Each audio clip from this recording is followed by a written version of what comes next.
Hello, Namaste. I welcome you all to this session on Gurubodha. This is our 11th session of the series. We have with us today Dr. M.B. Gururaja sir. I cordially welcome Dr. M.B. Gururaja sir to this session. Thank you, Dr. Janardhan. I also welcome all the participants to this session. This is Gurubodha session 11 with Dr. M.B. Gururaja sir, and I am the convener. My name is Janardhan V. Hebbar. Dr. M.B. Gururaja sir is a professor and an Ayurveda practitioner with more than 20 years of experience, both clinical and in academic fields. His center is Davala Pentacare Ayurveda Treatment Center, which is there in Shivamogga, Karnataka, India. And this is both question and answer type, and all the participants have their chance to chime in and contribute with their experience and their insights. So, coming to the topic of the day is Chitraka or Leadwort Plumbago zeylanica, one of the very versatile herbs of Ayurveda. Over to you, Gururaja sir. You are the master of Dravya Guna, and we would like to know more about this unique herb. Definitely, Janardhan. This is one of the important drug, Chitraka, which is Plumbago zeylanica, botanically accepted source. Of course, there are many varieties, but Plumbago zeylanica is the one which is mostly and widely used, and it is used in many conditions.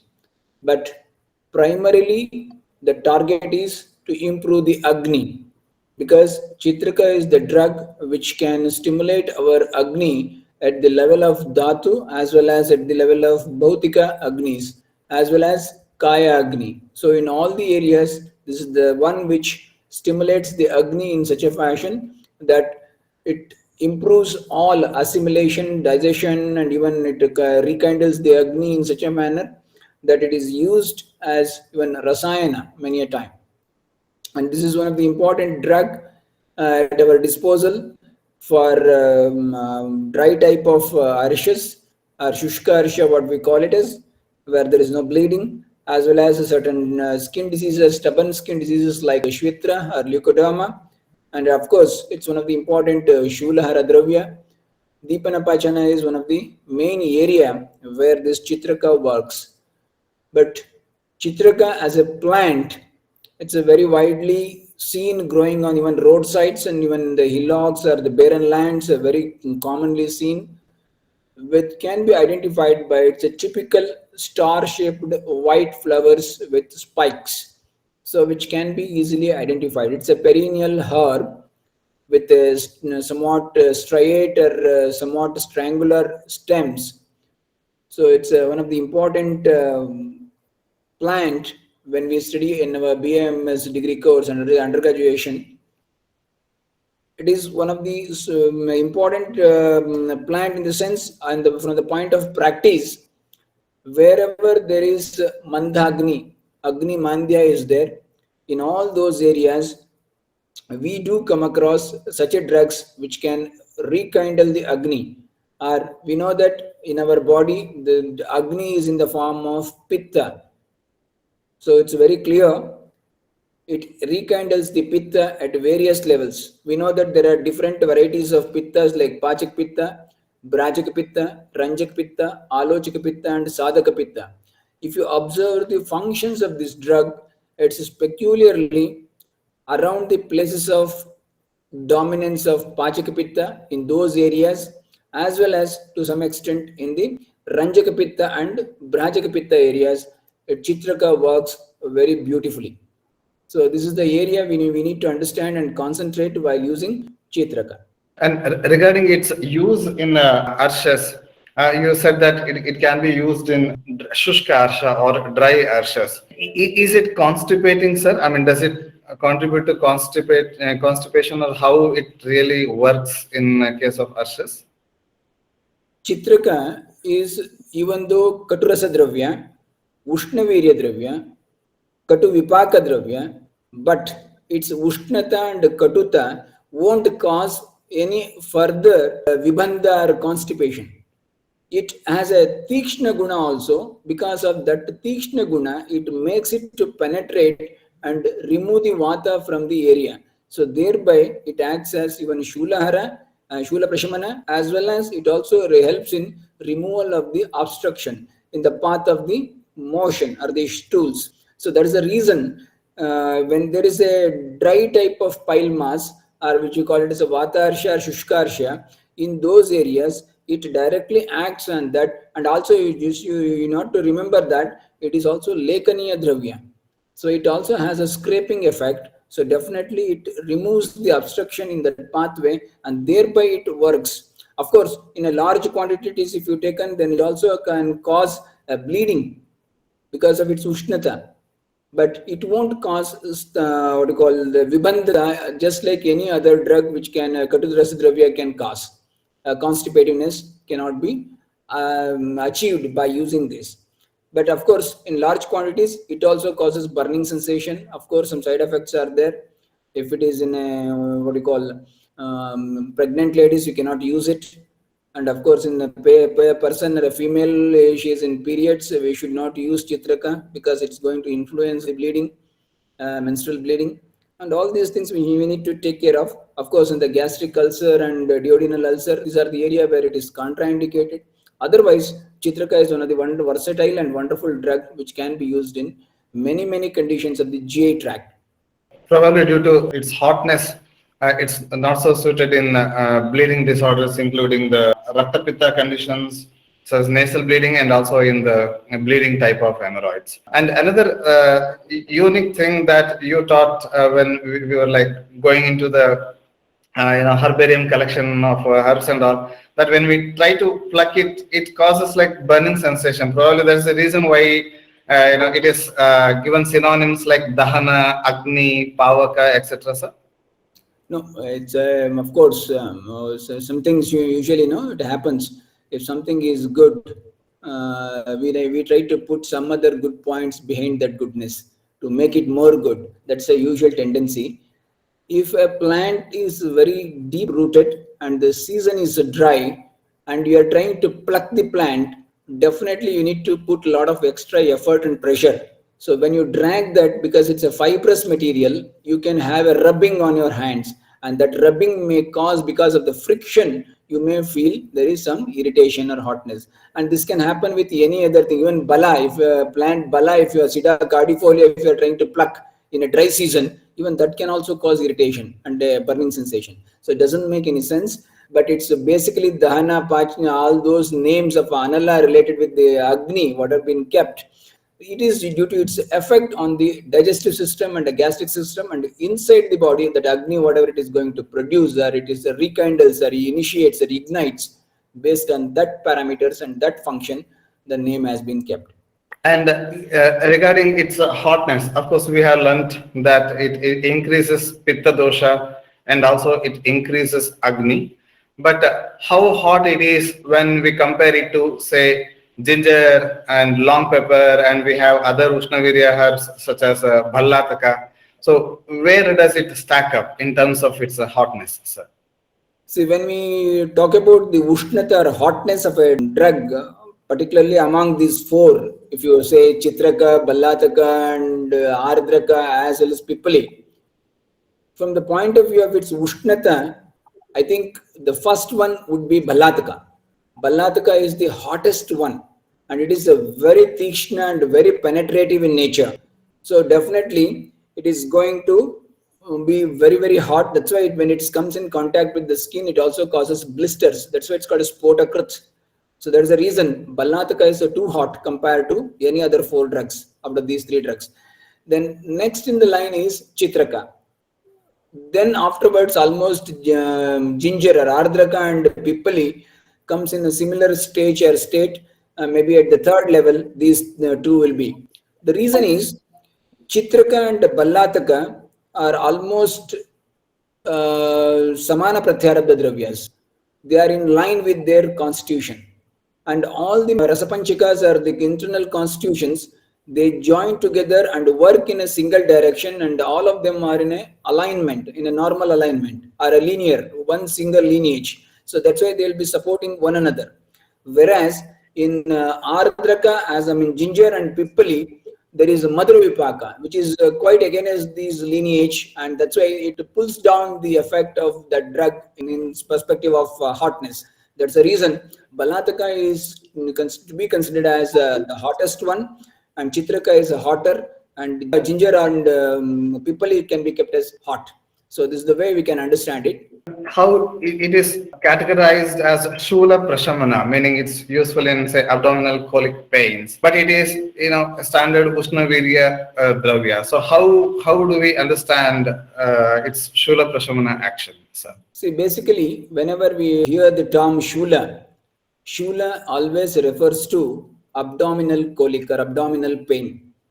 And in most of the condition, you observe that abdominal area where most of the organs are there, if any damages or anything happens, then it is the important area of Samanavayu and even Apanavayu areas. So where there is Samanavayu, Apanavayu areas are there, if there is a Shula arising out of, means their track has been obstructed. There is an obstruction to the track of their movement of Samanavayu as well as Apanavayu. Whereas this Chitraka and these type of Ushnavirya Dravyas, they have, because of their Ushnatha or the hotness, they try to nullify the Vata. Thereby, it acts as Vatahara or the Shula Prashamana action can be ascertained. So that's the reason this drug Chitraka has been kept in Shula Prashamana.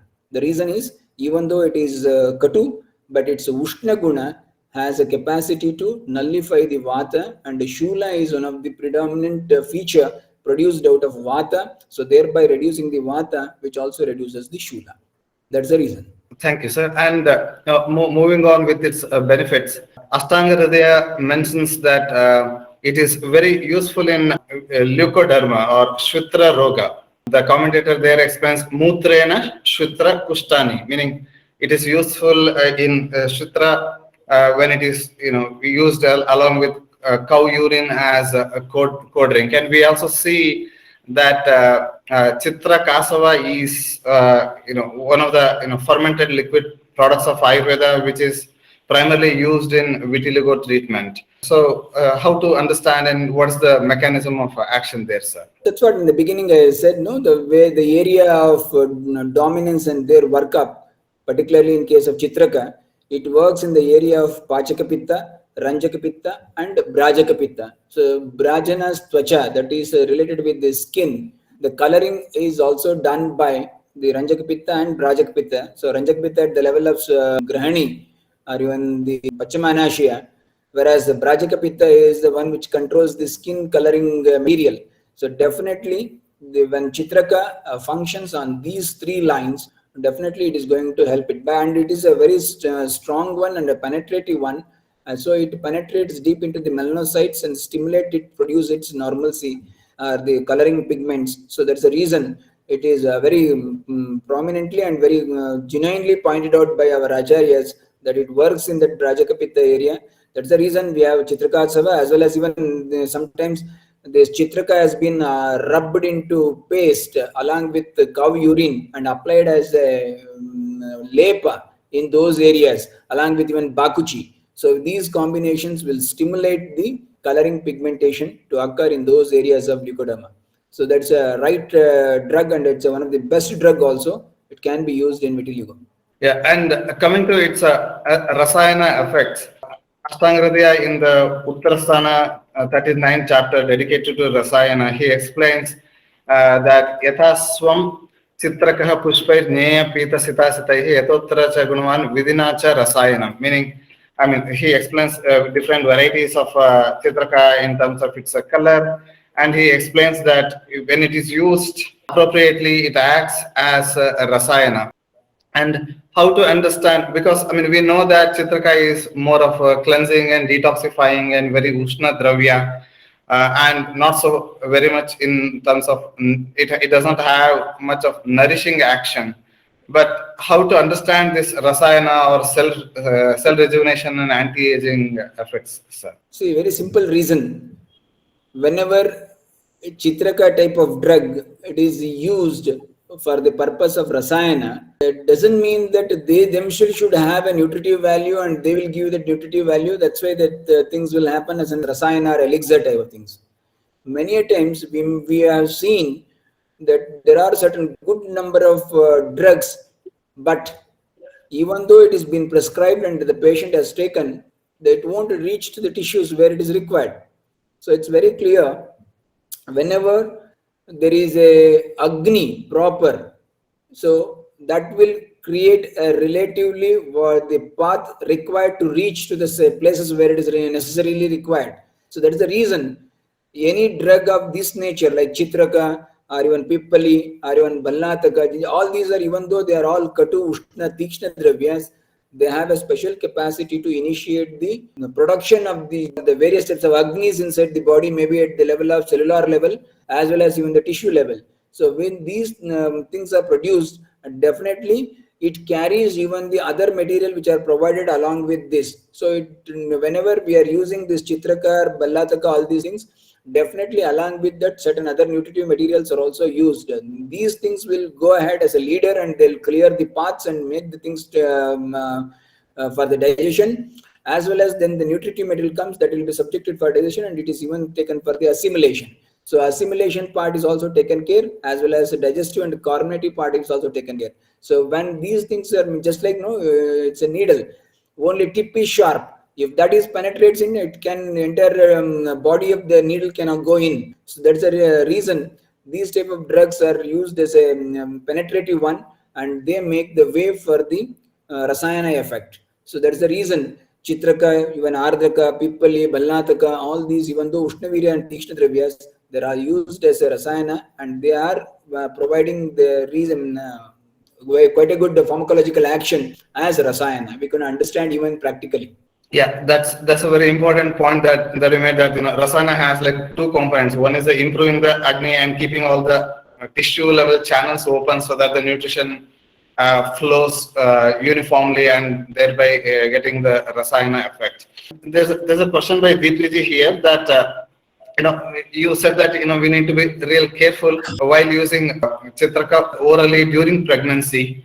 But what about pregnancy mask?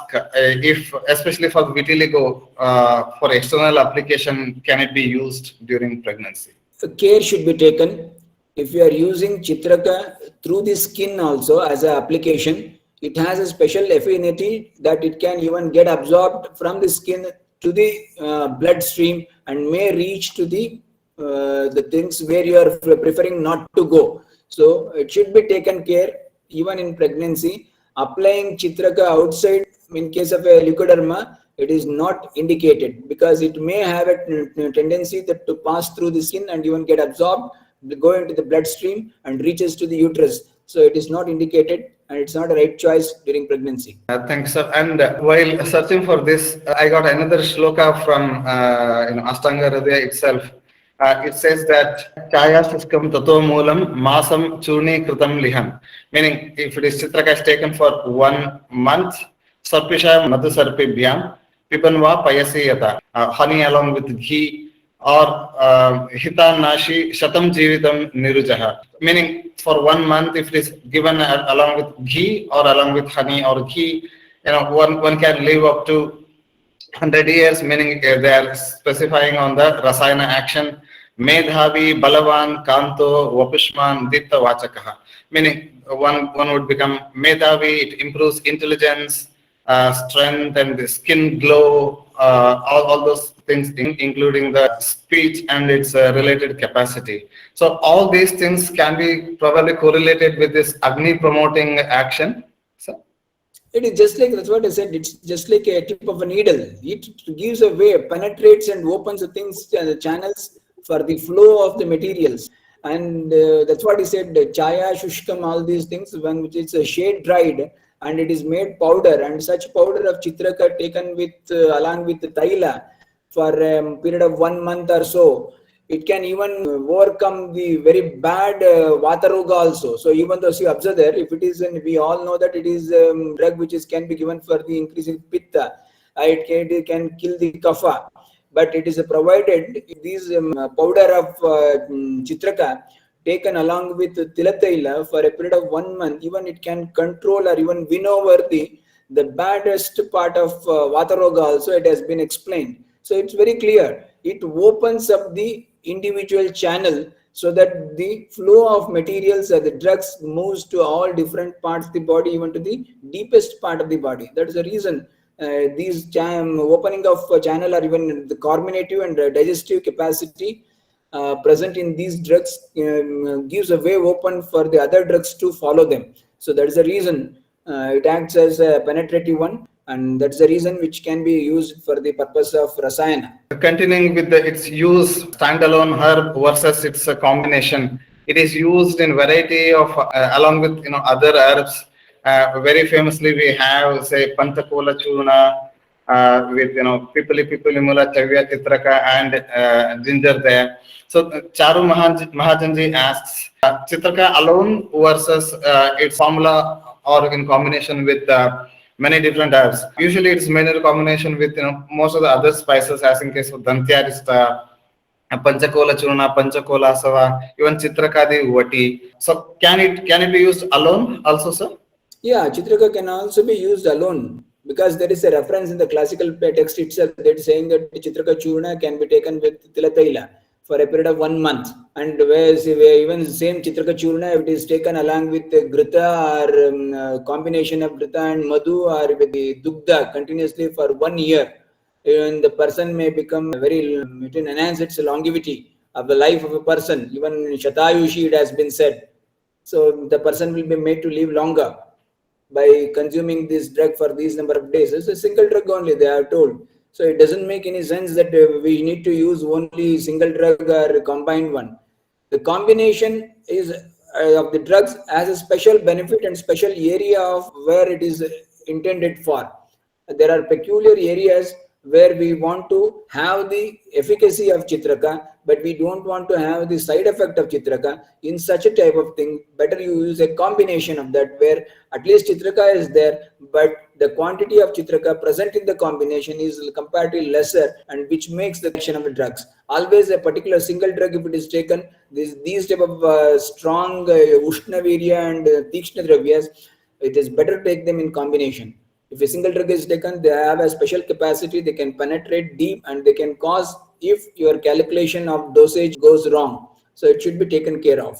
And any other side effects that we need to take care of, precautions, like can it be used during pregnancy? We discussed that we need to take double care. What about lactation period, during menstruation, and how long can it be used safely in other conditions where it is indicated, sir? It can be safely used because see, the classical text reference itself is saying that one who takes for a period of 1 year.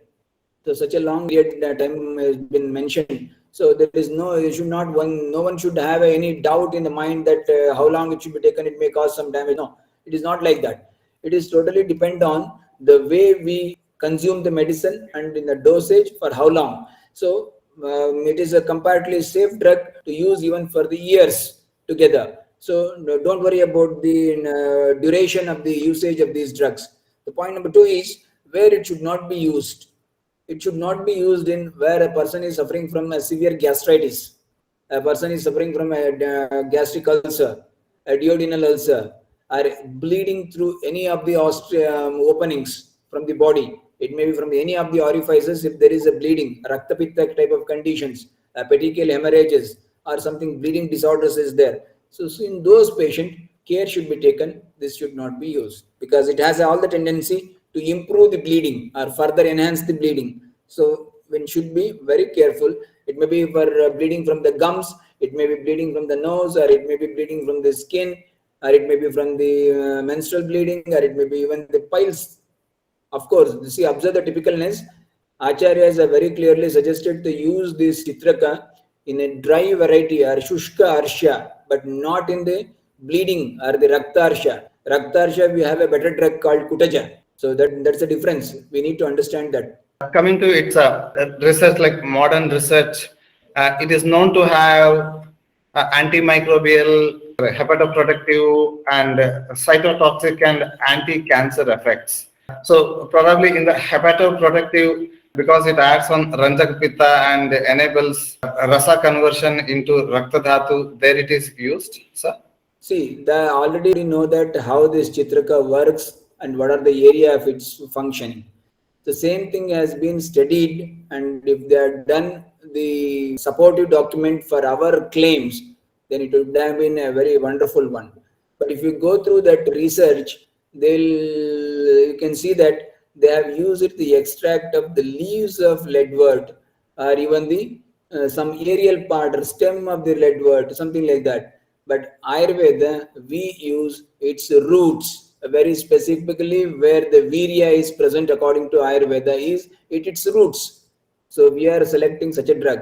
Of course, a drug may contain its virya in different parts, and but Ayurveda speaks about where the prominency of virya is there. That should be taken as a useful part, and we are using it. Anyhow, the documentation, this methodology, what they have done, it is supporting our claims that plant has that activity. We can accept it boldly, no problem. And how do you use Chitraka in your clinical practice? What are the important herbs and medicines that you use with Chitraka? Usually, I go for Chitraka Haritaki in some of the conditions of respiratory illness, and then Chitraka Vati. That's usually the combination where we use it. And because of its potency, and there is a chances of causing a side effect, you should be very cautious while using in practice. So that's why we take this Chitraka only in those patients where all other things have been tried, and patient is willing to go for any type of procedures or even any type of medicines to come over his problems. Because somebody is suffering from shushkarsha since so many years and he has taken so many medicines, then if I try on him something like the Chitraka containing material, then he readily takes it. Otherwise, many times it so happens that if you give, the patient may come with a second day, third day, something, sir, burning sensation or something like that. Some complaints will be there. So it is better to take these things into consideration. And that's why I use the safest one, that is Chitraka Haritaki. I never come across any complication in that. And then Chitraka Vati, to some extent, no issues with that. So that I use it usually. And very rarely, many times, particularly this Panchakola Churna is also used, but it is comparatively lesser. Chitraka Haritaki, it contains Chitraka, Amla, or Amlaki, Guduchi, along with Dashamula, Haritaki, and Trikatu that have like a potent, it also contains like a Twak, Patra, Yavakshara, and honey. It's largely used in bronchitis and, where there is sputum collection, productive cough. There's a Chitraka Haritaki. Yeah, definitely. It's in chronic asthma patients, and where there is a productive cough is there, of course, and there is even I have tried with some fibrosed lung conditions. I use this because it has a deep penetrative capacity and to break open the things, and it is good in those areas. But only thing is that in the fibrosis of the lung, we cannot have a total reversal. It can only be continuously given, and the Yapya type of treatment goes on, and the patient, as long as he is consuming this, and he will be feeling comfortable. But once he stops, once again there may be certain discomfort may follow. Thank you there, sir. Next point was regarding Ayush ministry developing some strength and courage, and issuing a notice to a Kerala doctor for defaming and denigrating Ayurveda. It is like to and fro, like we have in India, especially Ayurveda, Unani, homeopathy, yoga, and of course allopathy being the dominant one there. It's not a very healthy habit of throwing mud against each other and causing confusion on the public, both from allopathy side to Ayurveda and also Ayurveda side to allopathy. We are there to help general public with the best of the knowledge and best of the medical system and medical care that we can offer. So the concentration and focus should be there on serving the patients with the best of our knowledge, rather than commenting on some science which we do not know much about. Sir. Definitely. See, we should not venture into the area where we don't know the things. So when we don't know about Ayurveda, we should not comment on Ayurveda. Similarly, if we don't know about how a drug works, in particularly in a particular area, when we are unaware of it, we should not pass on a loose comment. And here you can observe that whenever there is a surge in the people's appreciation and acknowledgement for Ayurveda, there always exists or there will be a one definite effort to put it down by the opponents, and they'll bring up something like this, some article or some quotations or some quote, some studies report or something like that in the media to highlight or bring down the popularity of Ayurveda. So that is the reason they always come out with this. During this COVID pandemic, the people are very well aware and they come to know about the qualities and even the efficacy and the ability of Ayurveda and their drugs. The people have started moving towards the Ayurvedic drugs for even other conditions also, other than the COVID. So this has definitely has made some scratching their heads. So they started to pump out these type of new what do you call reports and all those things. And of course, Ministry of Ayush at last has come out in the right direction, and with some nerves, they have sent a proper notice, and they have done in a good intention, and that should be done. There should be somebody to look after the interest of Ayurveda, and at last they are in somebody in their position, they are carrying it out. So that's a good sign. And even that doctor, one who has passed on the unnecessary comments, you would have studied and you would have taken the information from other doctors or from the system of people, those who are dealing with those Ayurveda and all these things. He could have tried to understand its concepts. Then later would have at least accepted or not to. If anything has to be said against the Ayurveda, you should have some concrete evidence. Simply without any evidence, saying a wrong thing is always bad. Yes, and we had a long discussion in our very first session with Guruji being called as hepatotoxic, just with some six random case studies, especially when we are in a pandemic, when we are in a tight situation where we have to gather as much of help from all the medical sciences, and at a time when we are supposed to work as a team to come up with solutions. If we are like quarreling or disrespecting each other, it will only cause confusion in the mind of the patients, and ultimately patients are the ones who will be disinformed and who suffer. So.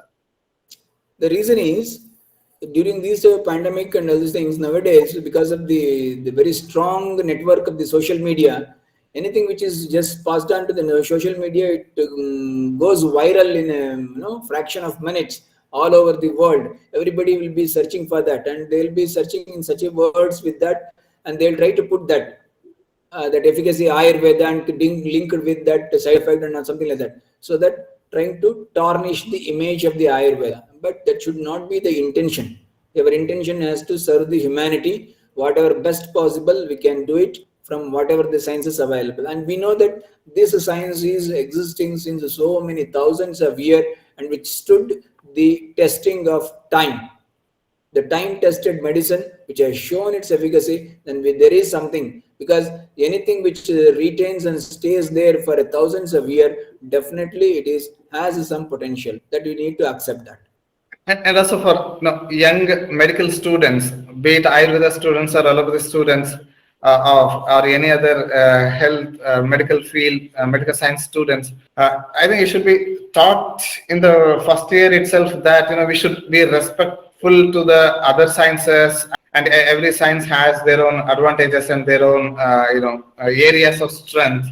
If that is not taught, and if we have egoistic feelings, then those doctors who feel that only their medical science has big advantage and all other things are false science, they're going to hurt their patients, saying that, oh, you took Ayurveda medicine, it might have caused like liver damage, and now go and get the scan done and whatnot.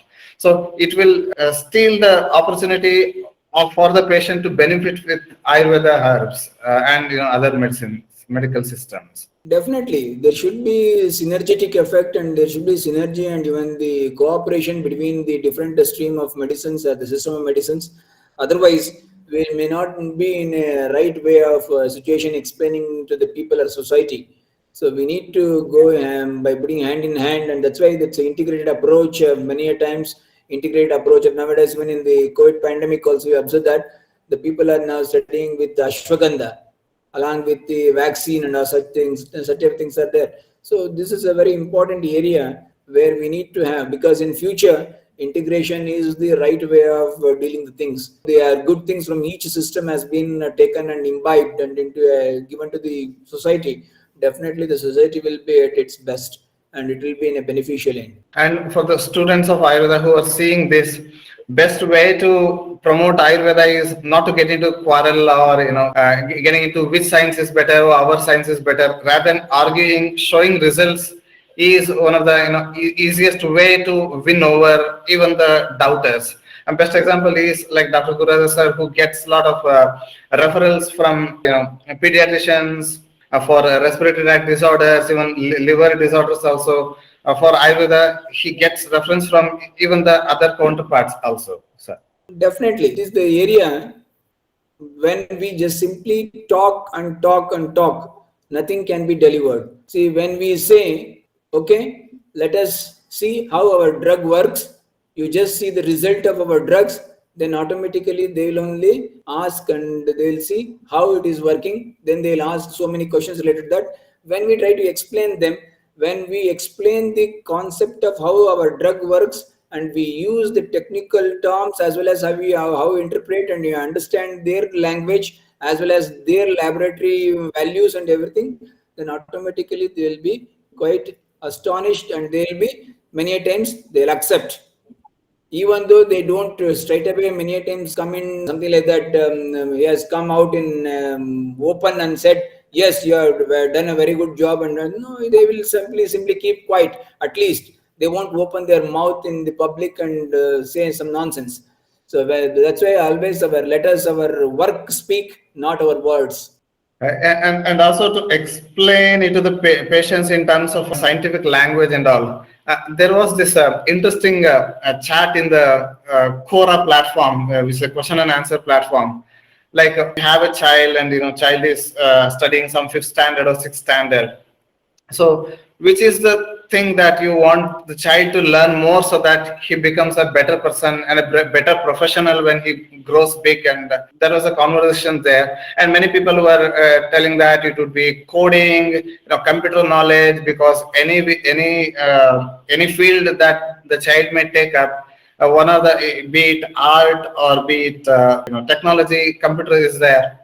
But there, one interesting opinion was that communication and control over language and how to use proper words in proper places and all. Probably Ayurveda people should also learn, and we have extra burden of, first of all, learning Ayurveda in properly, in terms of all the fundamentals correctly, and line of treatment and medicines and panchakarma. So we should be thorough with that, and we should have we have the second burden of having a good control over understanding and interpreting the laboratory investigations and using that to our advantage, and also to communicate to the patients how it works, and gaining the confidence of the patients so that they take up Ayurveda treatment with confidence. See, definitely there are 3 important areas. One is very effectively learning the things which is from the science. Second thing, how we could be able to translate that thing into different languages. You know that in India we have 3 linguistic teaching modalities, and we learn usually 3 languages: our mother tongue, and then English, as well as national language, Hindi or something like that. So we need to learn in these 3 languages, and we know the basics out of this. But if you can ask anybody to explain the thing in his mother tongue, definitely he will explain it in a very better manner by choosing a better terms. But when you need to explain it in a different languages, many times it requires a communication skill and a language hold that has to be learned, and that can be learned by regular practice. So Ayurvedic students who comes to this Ayurveda field definitely require some technical assistance or support and training in these areas of communication skills, as well as using the modern gadgets and even the computer technologies and certain areas of those things. I mean, that should be known to even made to learn these type of things as an extra subjects or something like that, or some mandatory papers or something like that. It should be slowly, if these things are introduced, definitely the future generation of Ayurveda students will be with a very better, they can communicate to the world, rest of the world. Yeah, I still remember it was in 2001, 2002. We were going from second year BMS to third year BMS, and we were having like 1 month vacation. And you came to our class and said that, in the coming decades, computer science and computer knowledge is going to become big thing, and you better, rather than wasting 1 month of time at your hometown, spend time to learn computer and all. And I took that seriously, but I did not go and join computer class there. But while doing post graduation, I did a lot of course, CorelDRAW, Photoshop, basics of internet, Microsoft Word and all. And even after joining AVN Ayurveda as a deputy product manager also, I was doing a lot of computer courses, learning about blogging and all. So your advice back in 2001, 2002 has brought us together in after like 20 years now. So. Definitely, you took that initiation in a right direction. That's why today Easy Ayurveda is a very popular one. That's the reason. There's a little bit a marketing gimmick there, that because I write on variety of topics, people think that I know the topic like from top to bottom. It's more like looking up the topics and in writing, and it is due to the blessings and the teachings of teachers like you that we are here. And coming to the comment from Deepthi ji, the best reply is when the patient comes to us from the allopathy side, saying that allopathy has not been working. I mean, we have like umpteen number of cases where they try all sorts of pathis and then finally fall into the lap of Mother Ayurveda. And I'm fairly new to this field, and I'm getting complicated cases from allopathy doctors. It is really scary to take those patients. Western medicines are not working anymore. One is that we have a frequent problem of this drug resistance, especially antibacterial drug resistance has become a big issue. And so though if we get a complicated cases, we can decipher in terms of Ayurvedic principles and come up with a treatment plan. It can be as a simple guna-wise analysis also, sir. See, definitely, there are certain issues with this patient handling. You need to understand that. Like, whenever a new patient comes to us saying that I have tried all the allopathy and other things, it doesn't work. I didn't work. So how can I go for it? That's why I came. I love Ayurveda. That's why I came here. Don't get carried away by these statements. This is the typical mentality of the patients. They'll price in front of you, and tomorrow if they go out of this and they didn't have the results or even the benefits from you, then they'll also blame you to the next doctor. So be careful when you're handling these patients. Don't get carried away by what they simply say. That you take it as just a word and keep it aside. See, whenever a new patient with a complicated things comes to us, it is our duty to just to decipher it in a different type of understanding, that what exactly he is suffering from, or what is his problems are, presenting complaints, from what may be the reasons for that. We try to understand what may be the nidana, then what may be the dushya, what may be the dosha. So if when you put one by one, you put all these things and you just go through all the reports, what have been done previously, just analyze and summarize, then you will come to know what exactly he is doing with and dealing with. Then you can come to an understanding of your own way of describing a samprapti. Then you know the samprapti, then you could know also how to break the samprapti. So then accordingly choose a drug. So what should be the criteria? The criteria of selection drug should be based on samanya vichitra pratyarabdha. I mean, what is it? The samanya vishesha siddhanta. So based on that, a drug should be selected and accordingly used.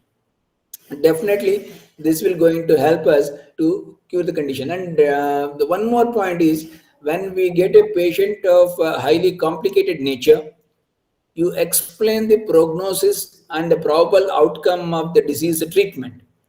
Then, with the due consent and all written required legal procedures, whatever it may be, future protective to you, all things should be done. Then you start your treatment. When in such a condition, if out of your treatment patient gets benefit, definitely it gives a plus point, and it all not only simply gives a documentation to you, it also gives you popularity.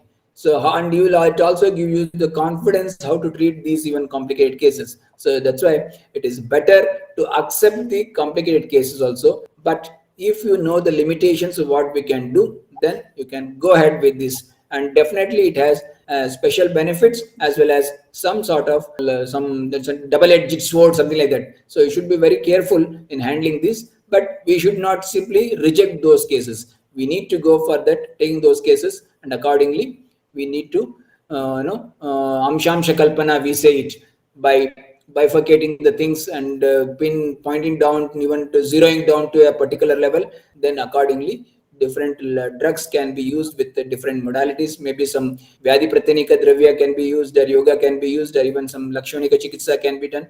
Definitely according to the needs we can do that. How to answer this question, like in a tough case where the prognosis is not looking good, and the patient side, the caretakers ask like, how fast can it be cured, or how much time treatment is required? How to answer that question when the answers are really tough? So, what is the language to speak? Usually, even I do get such questions, and very typically I answer them. Have you asked this question to your previous doctor? If they say yes, then what was his answer?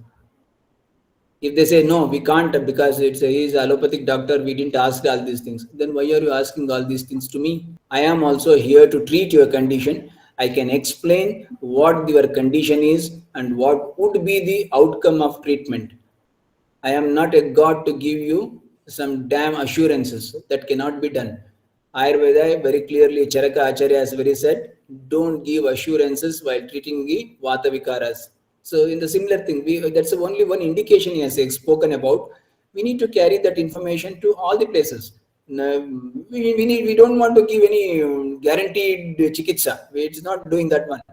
We are doing a proper understanding of a disease, and we are giving a treatment protocol, and we are trying to manage the condition, or trying to cure the condition, or even trying to avoid the further deterioration of the condition. So when we are using such terminologies and that methodologies, then definitely the patient side will be convinced. And once they are convinced, when they still they have a doubt, better you go with some legal documentation, write down the things, what are the things you explain to them, what could be the probable outcome of your treatment, everything, pros and cons, and even the prognosis of the disease, everything you explain to them. Then if they are ready, then take a signature, then further you start a treatment, then things will be in line. Yeah, I mean, being on the right side of the legal aspects is covering our sides is very important there. Can we say that, do you ever venture into giving like, we can expect this much percentage of benefits? Do you try to value, or do you try to forecast in terms of percentage of healing? Do you ever say that? Yeah, that can be done. That can be done. Many a times I used to also say that, see, I can bring down your problems by 70%. So that type of commitment is good. That can be done. Usually many a times I say that I won't even for all the hepatitis conditions and the cirrhotic ascitic conditions, when they come to me, I'll say, if you take my treatment and if you leave for 1 year, definitely will completely reverse your problem, because leaving 1 year with this condition itself is a big task. Medicine part and all these things are secondary. You have already gone down to such a level, you are in a very slippery area, you are pulling you up is very difficult, and I'm trying to do that. And if God supports, definitely the things will be in a right direction. So for that, I say usually, if you could able to take these medicines for a particular period, then things will be in line, then definitely I can assure you 70% to 80% I can make you a normal person. But if you still alive up to 1 year with this medication, definitely then the things will be reversed totally. So I can assure you only in those areas where clear assurance can be given, where we have a confidence and such type of things are there. Where there is a problem, where you feel that the mentality of the patients or their relatives is something like they're doubtful and they're even questioning the authenticity of Ayurveda and something like that, better to go in a legal manner, write down the things and get a signature consent form signed by them, and then later start the treatment. And another approach is can be like month by month, or say let's analyze month by month. Based on your progress, we can forecast better. How your body adjusts to the given medicine and given treatment. Based on that, over a period of time, things can improve, but nothing can be promised. It cannot. Yeah, no, that's the right way of doing things. That's what usually even I do. Whenever I give a medicines, usually in the first time when the patient comes to me, a new patient, usually not more than 15 days medicine I will give. Usually that is my practice methodology. I ask them to come with 15 days time.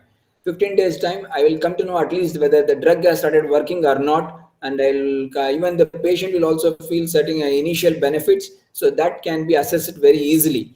So that's the reason we can also take that chance and saying that, see, one can do one thing, that it is better you take a medicine for 15 days, you come back with 15 days, then you can tell me what's your progress, then accordingly we will fine tune the treatment protocol, then accordingly we can select the better drugs or even improvement or anything to be added or any investigation has to be done. Let us do that and then finalize what can be done. So it's initially only for 15 days treatment. And that looks like an excellent strategy. Another advantage with such a kind of approach is that in the first round of patient interrogation, it's very hard to assess all the prakriti and all the agni and the srotas and all the things and coming up with a plan. But the first initial few weeks of treatment with the medicines, how they react, based on that also gives a lot of information regarding their sattva, their mental strength, their agni level, and all those things. So. Not only that, I have a different set of problems in my practice. It is initially problem with the bitter principles of drug which I give in the form of kashayas. How could they can take that bitter principle kashayas for a longer duration? Because these people, the young generation, they will be always be exposed to a modern medicine, and they're in the form of syrups and sweet somewhat, something like that, and they never come across such a bitter principles or bitter medicines of Ayurveda. So when I have given such medicines, let them take first, then they'll come back, then definitely they have developed a very good resistance to the taste, and that's what the initial benefit. Definitely then they'll follow my instructions. Yeah, there is this concept called Bishak Vashya. I mean, how compliant and how obedient the patient is. Well, the major things to examine in the patient rather than the Agni and Prakriti along with all those things. There is a couple of comments here. And filling the big forms and the client compliance is a big issue.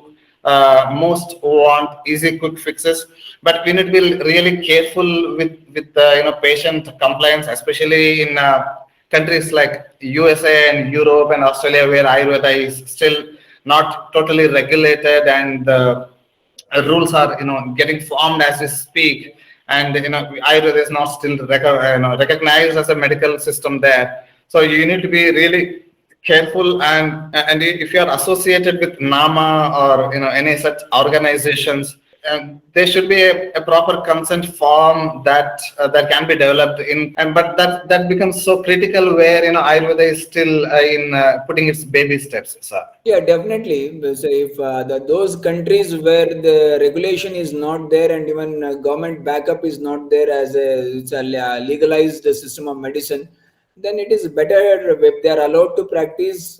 It's okay. And better in that situation, in order to avoid any legal complications, of course. But usually the patients who come to you in such a condition in those countries, definitely they would already tried all the leading and the mainstream medicines. Only they'll come back to you when that is all not yielding any result to them, or they are not convinced with those things. Then only they'll come to you. So in that situation, definitely they will understand you, and they'll. But still, on a better practice or better methodology of doing this, till you get even a confidence of handling these other things, it's better you go for, most of the times it is better to go for a legal consent form to be signed by the things. But even still today, even if you in India also, even in the allopathy sector, if anywhere in a hospital, if you go, simply they will give a consent form and you ask you to sign.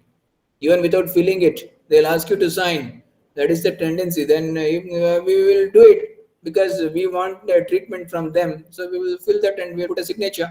So similarly, something like when the people has come to us, definitely there will be pros and cons related with any medical system, and any medical system has its own limitations. So we need to, and even the many diseases, because many diseases doesn't fall under the category of Kashtasadhya or Sukhasadhya, those then can be handled. But those which are Yapya and Asadhya, those patients only, they will be usually hopping from one doctor to other. So in such condition, it should be very clearly, we need to convey them that this is the legal aspect of, this is the area of where we need to have a consent. Please put down your signature on that. Then only we will start our treatment. And this is our total outcome of the disease, and how much the expenses you may get out of this. Everything can be explained to them. Nothing to wrong. Nothing, there is nothing wrong in this. Yeah, if we explain everything in black and white and the client agrees to that, to our terms and conditions, then we can go with full confidence and without much complications. In USA, they have made us to create long intake forms where people don't fill much. Yeah, I mean, if there is a ready-made form, it's always good. Dipti, can you please ask the question regarding the child, infant that you have? Yeah. So good evening, Dr. Gururaj and Dr. Heber. I am going to see a mother online. She has a 4-month-old baby.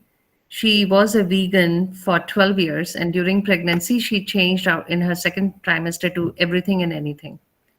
So she started eating all sorts of meat as well.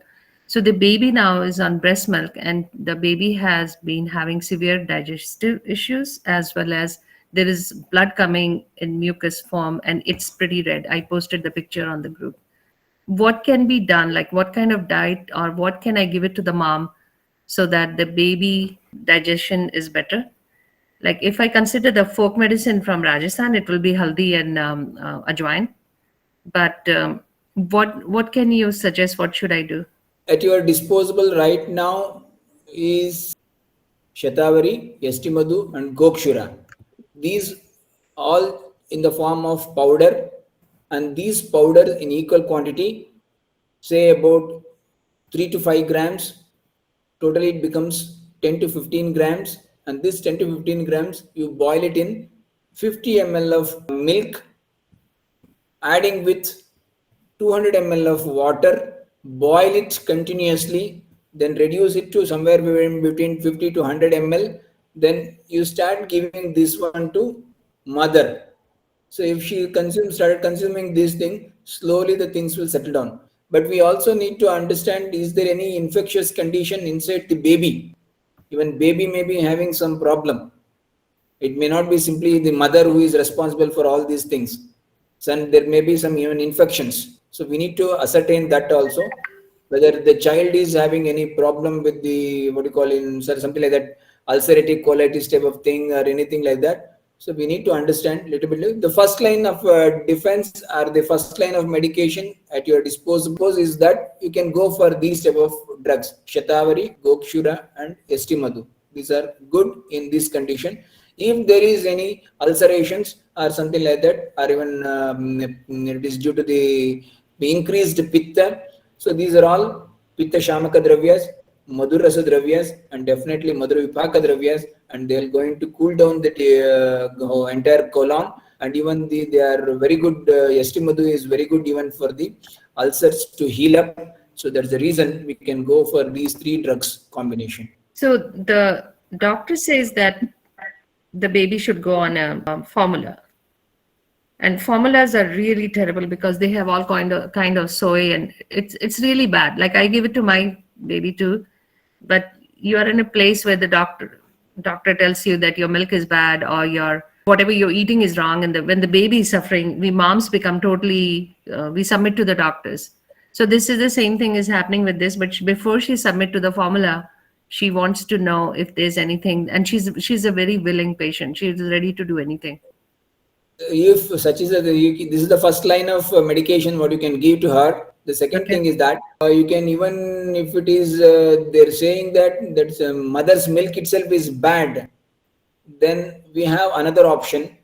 That's a very peculiar and a very important thing explained in Ayurveda. That is what you call stanya shodhakara dravyas, stanya shuddhikara dravyas. In that, particularly, a drug is there called Patha.